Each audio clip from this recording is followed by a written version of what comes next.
राधे कृष्ण। ओम श्री गुरुभ्यो नमः। श्रीमन्नारायणीयं दशकं नंबर 54 कालीय विषपादिधानां गोगोपानाम् उज्जीवनम्। ट्यून सांद्रा।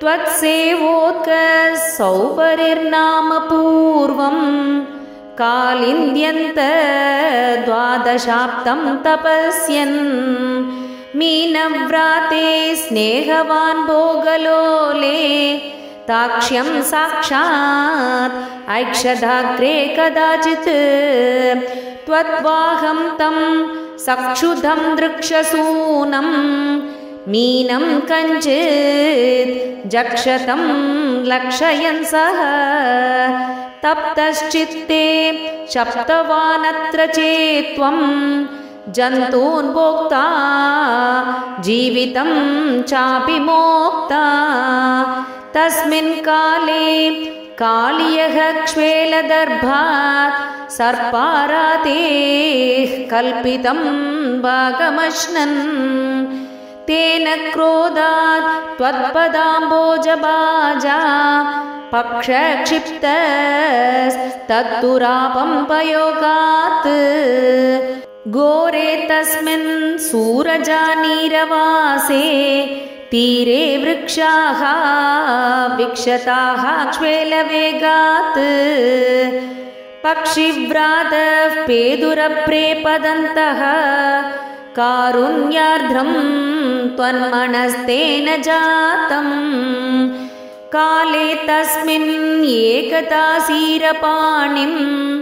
मुक्त्वा याते यामुनं काननान्तं त्वय्युद्धाम ग्रीष्मभीष्मोष्मतप्ताः गोगोपाला व्यापिबन् क्ष्वेलतोऽयम् नश्यज्जीवान् विच्युताङ्क्ष्मातलेतान् विश्वान् पश्यन् अच्युत त्वं दयार्द्रः प्राप्योपान्तं जीवयामासि तद्राक् पीयूषाम्भो वर्षिभिः श्रीकटाक्षैः किं किं जातो हर्षवर्षातिरेकः सर्वाङ्गेष्वेद्युद्धिता गोपसङ्गाः दृष्ट्वाग्रे त्वां त्वत्कृतं तद्विदन्तः त्वामालिङ्गन्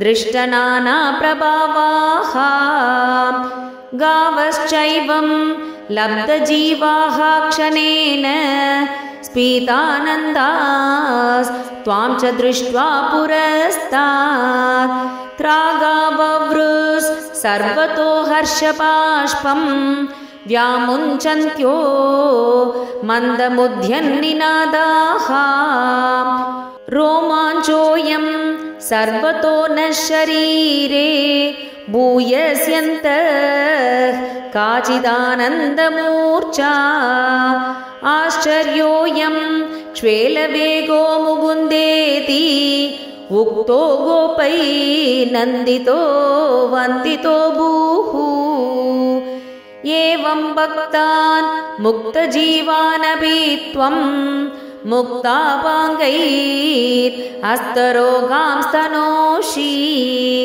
तादृग्भूत स्फीतकारुण्यभूमा रोगात्पाया वायुगेहातिनाथ। श्रीहरये नमः। श्रीहरये नमः। श्रीहरये नमः। सर्वत्र गोविन्दनाम संकीर्तनं गोविन्द गोविन्द।